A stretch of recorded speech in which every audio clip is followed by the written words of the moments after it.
ইংল্যান্ডের অধিকাংশ বাড়ি বানায় কাঠ দিয়ে। একবার এক কৃষক কাঠ দিয়ে বাড়ি বানাচ্ছিলেন। সম্পূর্ণ বাড়ির কাজ শেষ হলো। এরকম করে সেই বাড়িতে সে 5 বছর অতিবাহিত করলো। 5 বছর পর তার মনে হলো ঘরটি পূর্ণ হয়ে গেছে, ঘরটা ভেঙে এবার নতুন একটা বাড়ি করা উচিত। সে নতুন একটা বাড়ি বানানোর জন্য ঘরটি ভেঙে ফেললো। যখন সে তার ঘরটা ভাঙছিল তখন এক আশ্চর্য কাণ্ড দেখলো। তখন সে দেখলো একটা পেরেক একটা টিকটিকির হাতের এই দিক দিয়ে বেরিয়ে এই দিক দিয়ে চলে গেছে। কিন্তু আশ্চর্যজনক ব্যাপার কি জানেন, সেই টিকটিকিটা তখনও বেঁচে ছিল। এখন প্রশ্ন আসে, এই 5 বছর কি করে এই টিকটিকিটা বেঁচে আছে?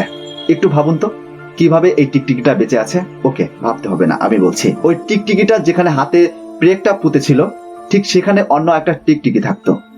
সেই টিকটিকি প্রতিনিয়ত তাকে খাবার এনে দিত এবং সেই খাদ্য খেত এবং সে বেঁচে থাকতো। এরকম করে সে 5 বছর সেখানে বেঁচে ছিল।